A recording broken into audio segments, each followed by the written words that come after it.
Prediction is very difficult, especially if it's about the future. Niels Bohr, the Nobel laureate in physics and father of the atomic model, was a wise man and quite right with his quotation. Still, some things seems to be straightforward to predict. In 3-4 weeks it will be Christmas, and depending on the region, I can anticipate the exact date. Based on your experience and the way you behaved through the year, you might forecast if you're getting Christmas presents next to regular socks and vouchers. I'm not a fortune teller. I would rather like to tell you a story, a true story about predictive quality and how it helped to find the root cause and to improve the quality of cast coils. Hello and a warm servus from Austria.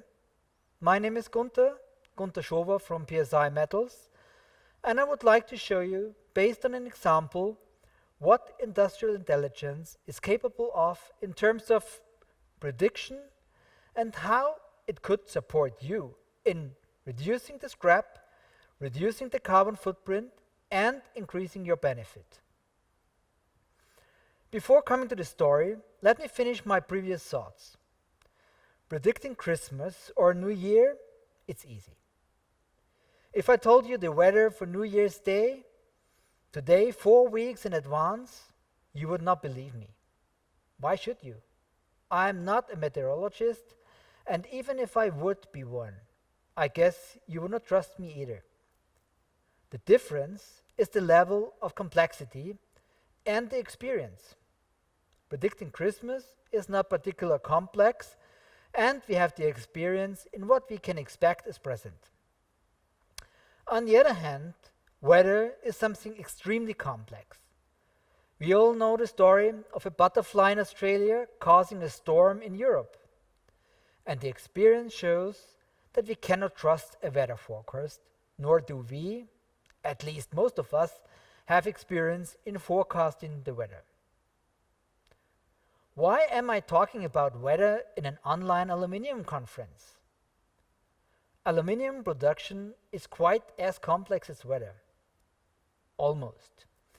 We humans, all intelligent creatures, maybe except of some who are not present, can handle difficult problems. When it comes to complexity, we face room for improvement. A tool, rather a tool set, industrial intelligence, is helping in that.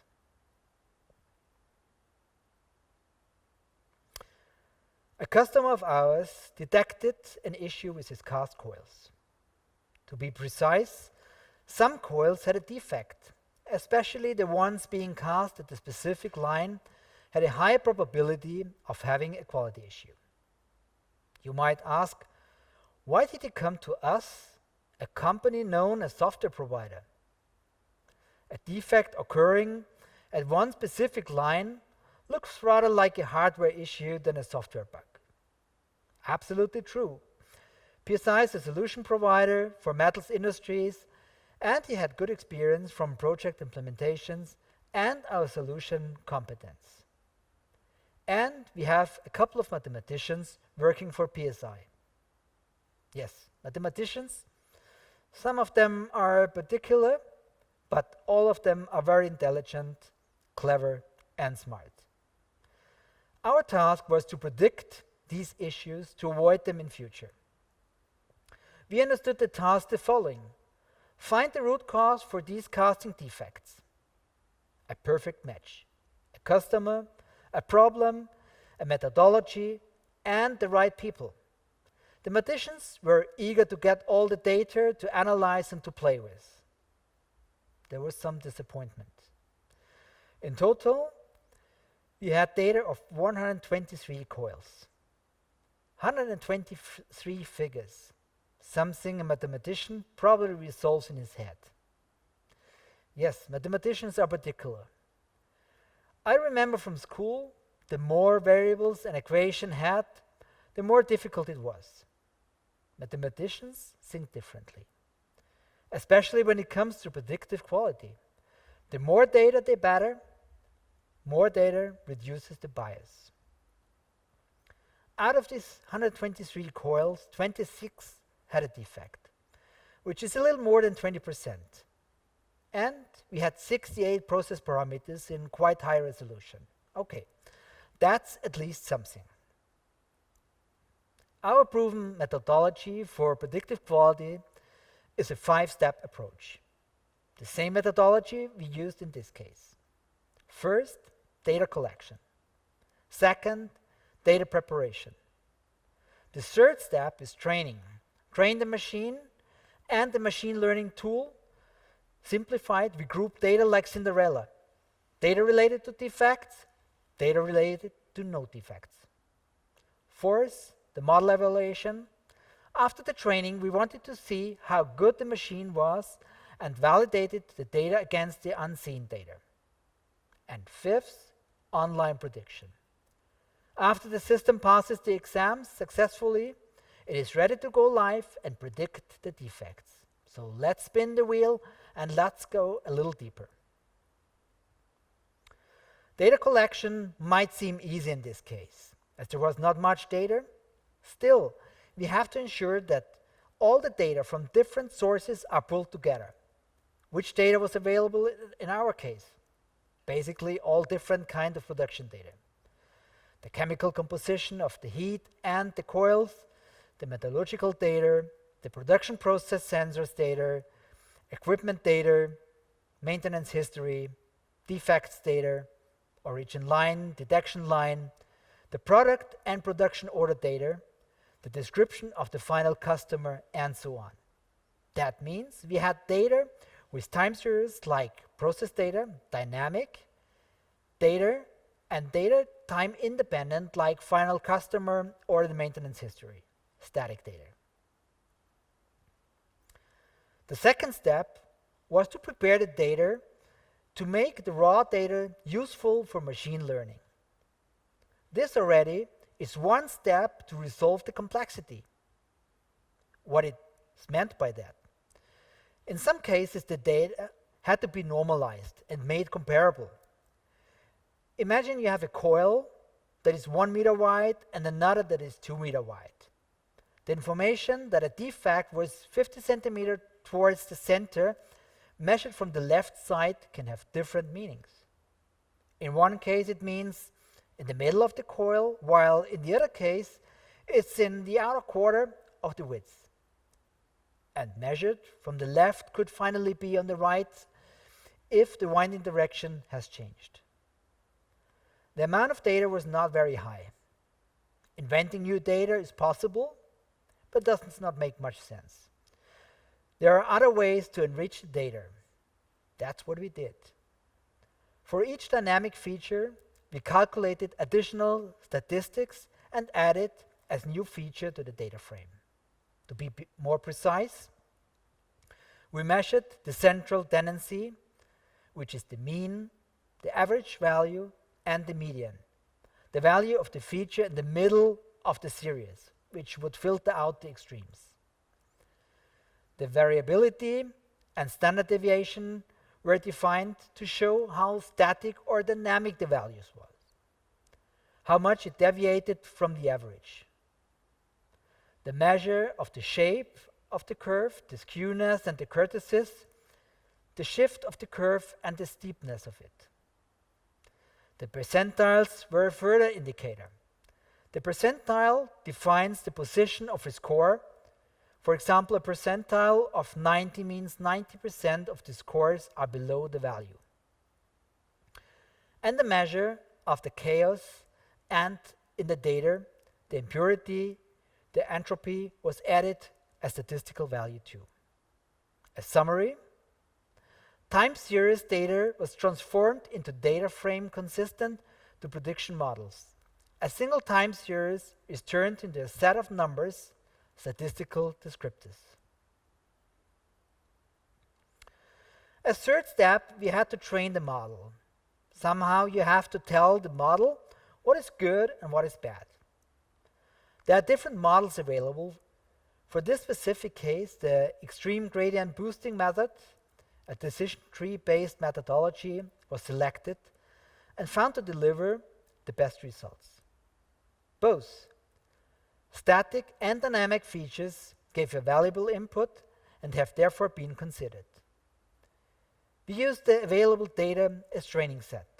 Of course, we differentiated training data and test data. This is important to ensure that what you learned and trained respectively is applicable for new cases. Otherwise, it would not be prediction but a worthless repetition of possible wrong conclusions. Before releasing the oracle to the real life of production, we assess how successful the training is. We check how good the system would recognize defects and how often it would launch a false alarm.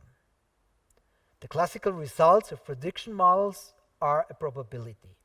0 means very unlikely. Even though we are facing a climate change, the probability of having 30 degrees on New Year's Day in my region in Austria is 0. While on the opposite, 1 means very likely or 100% chance though. The figures we got were quite promising. The probability of prognosing the defect was quite high. Precision is the ability of the classifier not to label as positive a negative sample. A simple example. Consider a computer program for recognizing dogs in a digital photograph. There are 10 cats and 12 dogs, and the program identifies 8 dogs.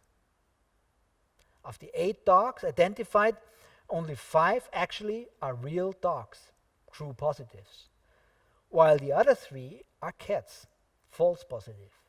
The precision is 5 from 8. As recall, we described the ability of the classifier to find all positive samples. In this case, it would be 5 from 12. 5 dogs from 12 were recognized correctly. Accuracy is the measure of all correctly identified observations, true positives and true negatives. All dogs and all cats recognized correctly. F1 score is a function of precision and recall and gives a better measure of the incorrectly classified observations than accuracy. Average precision is the area under the precision recall curve. I know, lots of mathematics and statistics. For you, important is that based on that, we're able to see the probability of a defect and how good the model was. It definitely helps if you can better estimate the chances of succeeding or failing. But it is like a black box, and most of us don't like black boxes. We don't trust them. If you do not understand the concept behind it, we dislike following blindly, we prefer transparency and explanations.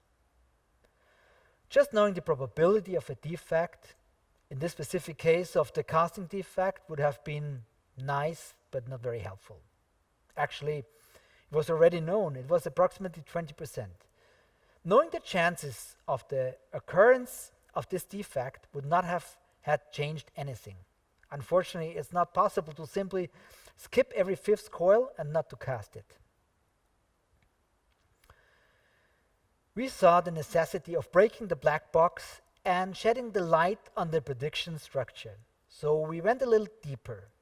We broke the probability in its features and tried to understand why features has which importance for the defect. To explore and explain the predictive model decisions, a set of interpretability techniques have been employed.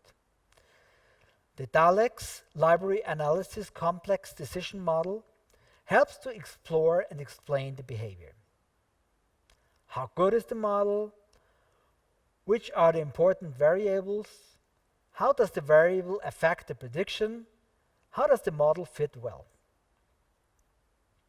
Despite the little amount of data, there was a noticeable predictive signal in the data, and the variable importance plot shows the general influence of these features in the model. The data is anonymized, you can clearly see that two features seem to have a high importance for the defect. To get more clarity, we compare the features with high impact with features which appear to have less impact. The sharply additive explanations, a concept from the game theory, shows the contribution of each feature. Simplified, the sharply values measure the importance of the feature by comparing the model efficiency with and without a particular feature. The breakdown plot for a defect is as good as a good way to visualize the importance of each feature. The plot shows the contribution of each variable to the prediction. To demonstrate that, two coils with defects and without defects are taken in consideration and are compared. In the cases of the defect, the two features 431 and 192 appear to be dominant and have an impressive magnitude. While in the two cases without defects, these two features don't have a higher presence. Actually, all features in these two cases appear much more equally distributed in terms of importance. To further isolate these features, to better investigate the influence of these features, we assumed that the values of all other variables do not change. The ceteris paribus method was examined. Translated from the Latin, this means other things being equal, all other features are kept constant. The four most important features were chosen. The graph shows that in the cases of the defect, the two features 431 and 192 have a cutoff. Value above this value changed the prediction significantly, while the other two features do not show this. For the non-defect cases, the picture changes, and for all considered variables, one can find these critical values. We should remember that the data set available was limited and therefore it can just show a part of the full story. Still, seeing the contribution of each feature to the prediction, it gives a clear indication of the root cause. And this also brings the domain experts back into the game. The mathematicians can show, with the aid of predictive models, where to suspect the origin of the defect. The domain experts are of utmost importance as they understand the meaning and the importance of the feature and can introduce the necessary changes to avoid the defect in future. And we have to understand that such analysis cannot be a single measure and the solution forever in future. As production evolves, we need to retrain the model constantly and improve continuously. Niels Bohr is still right with his side. Prediction is very difficult, especially if it's about the future. With analyzing the data and bringing more shed on the light of prediction, we can resolve the complexity a little. For you, this means more trust in prediction models and a better picture of the root cause. If you have a defect you would like to get more clarity on, we and our mathematicians are happy to support you. It's a perfect match. Get in touch with me and PSI.